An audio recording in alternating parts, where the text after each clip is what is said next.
नमस्कार। अक्सर हम देखते हैं कि जो छोटे बच्चे होते हैं, स्पेशली जो दूध के दांत के बच्चे होते हैं और 2 से 3 साल की एज होती है जिसमें कि बहुत गिरना पड़ना लगा रहता है, तो वैसे केसेस में चोट लगती है तो हम क्या करें? आए दिन ऐसे केसेस आते हैं और बहुत सारे केसेस कोई चोट में ब्लीडिंग या कोई दांत नहीं टूटता है, वो अननोटिस चले जाते हैं, कहेंगे कि उसमें वो डॉक्यूमेंटेड नहीं होते। पर हम ये भी समझें कि हमारे साथ एक बहुत अच्छे पेरेंट्स हैं और उनका भी एक 2 साल का बच्चा है जो कि गिर गया था, दांत फ्रैक्चर हुआ।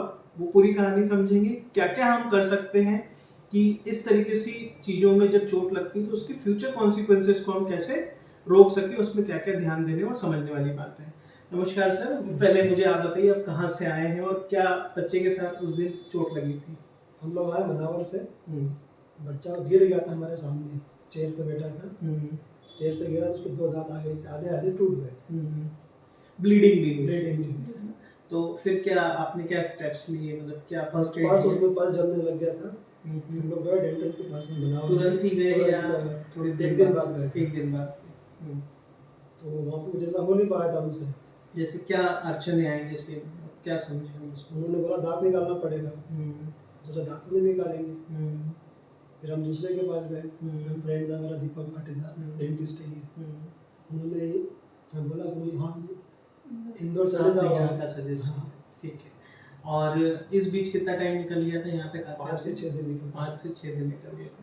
तो पहला तो एक ये कि बहुत रिमोट प्लेसेस में इस तरह की सुविधाएँ ना होने की वजह से फर्स्ट एड नहीं मिल पाता है। तो मैं चाहूँगा कि जो कुछ इस वीडियो में मैं आगे समझाने वाला हूँ, एटलीस्ट वो पेरेंट्स अपने बच्चों के साथ फर्स्ट एड करें, जो कि वो खुद ही कर सकते हैं। और उसके बाद आप नीचे दिए गए नंबरों पे संपर्क कर सकते हैं। लाइव कई केसेस हमने वीडियो कॉलिंग के थ्रू या इस तरीके से हमने व्हाट्सएप के माध्यम से और फ़ोन के माध्यम से काफ़ी बच्चों को हेल्प करी है। तो ये एक इमरजेंसी सिचुएशन होती है जब कभी भी बच्चे का दाँत चोट लगता है। तो इसमें 2-3 केसेस हम समझते हैं। एक तो बच्चे के दाँत या तो टूट के पूरा बाहर निकल आता है या आधा टूट जाता है, जैसे कि यहाँ केस में हुआ, या कई बार केसेस में कुछ भी ब्लीडिंग वगैरह नहीं होती, सिर्फ़ होंठ वगैरह पे छोटी-सी ब्लीडिंग होती है और दाँत का कोई हिस्सा नहीं टूटता है।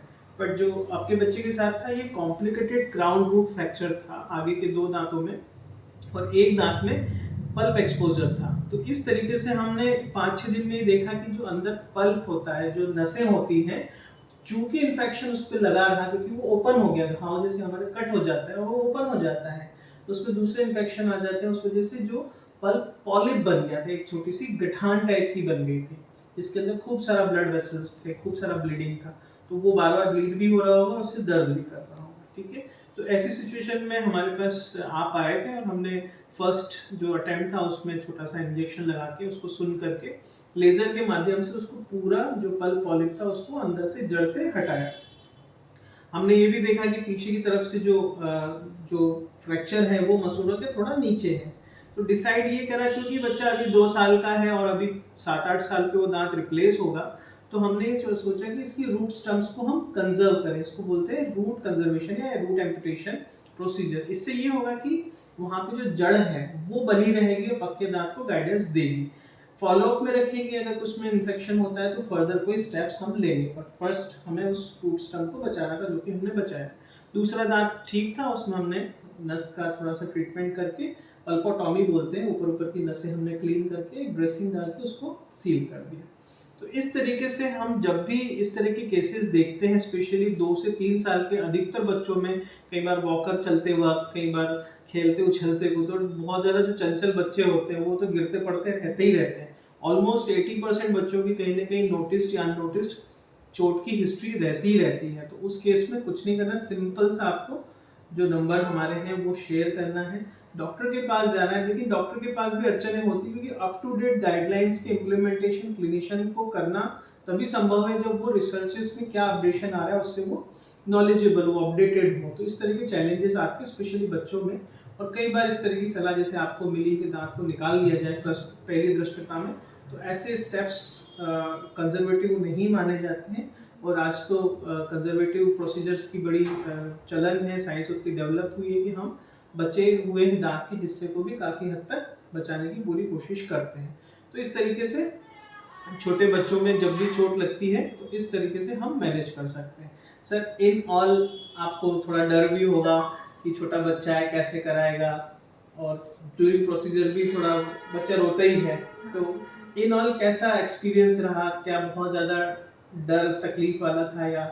डर गई थी मैं थोड़ा, हाँ, बहुत ज़्यादा ही डर गई थी क्योंकि बच्चा छोटा है तो रोता भी है वो, इसलिए पर इन ऑल कैसा लगा आपको? क्या भी ठीक लगा। मैंने बहुत अच्छा लगा बढ़िया सर लगा। आपका करना है। क्या अच्छा से काम खास करा आपने सब। क्या खास ऐसी बात है जो हम समझते हैं कि बच्चों को अट्रैक्ट करती है? छोटे बच्चों को क्या अट्रैक्ट कर सकती है यहाँ पे? बच्चों को यही खिलौने वगैरह, जैसे नेचर भी है, हाँ। आपका ट्रीटमेंट भी अच्छा है।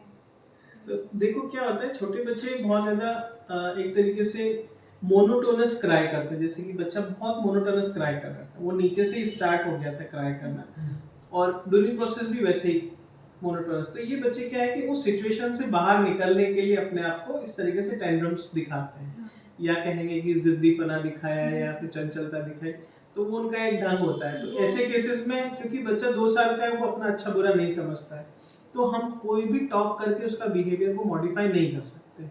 तो छोटी प्रोसीजर्स के लिए हम थोड़ा सा फिजिकल रिस्ट्रेन हम आपकी मदद से थोड़ा सा स्टेबलाइज करके उसको कर सकते हैं। अन्यथा जब बहुत बड़ी दिक्कतें होती है तो हमें अधिकतर केसेस को हॉस्पिटल में बेहोश करके करना पड़ता है। तो वो सिचुएशन की ऐसी कोई ज़रूरत नहीं थी, आप लोगों ने बहुत अच्छे से सपोर्ट किया, और बच्चों को भी बहुत ज़्यादा ऐसी तकलीफ नहीं होती क्योंकि जेल लगा दिया जाता है, इंजेक्शन लगा दिया जाता है, और लेज़र का भी जो इस्तेमाल हुआ तो उससे भी कोई बहुत ज़्यादा दर्द का महसूस नहीं होता। ब्लीडिंग, सबसे पहली बात तो लेज़र से ब्लीडिंग बहुत मतलब नहीं होती, कंट्रोल्ड होती है सारी चीज़ें। तो इस तरीके से बेस्ट पॉसिबल हम लोग ट्रीटमेंट देने की कोशिश कर रहे हैं। बच्चों से संबंधित कोई भी समस्या हो, आप ज़रूर नीचे के दिए गए डिस्क्रिप्शन में और लिंक्स पे जहाँ भी नंबर दिख रहा है वहाँ पे ज़रूर कांटेक्ट करें। करना सिंपल सा काम है, बच्चे की कोई भी कंप्लेंट उसका फोटो वीडियो बना के हमारे इस नंबर पे भेज दीजिए। बच्चे की डिटेल्स कहाँ से बोल रहे हैं, क्या ना तकलीफ है, ये सारी उसके साथ जोड़ दीजिए। नमस्कार।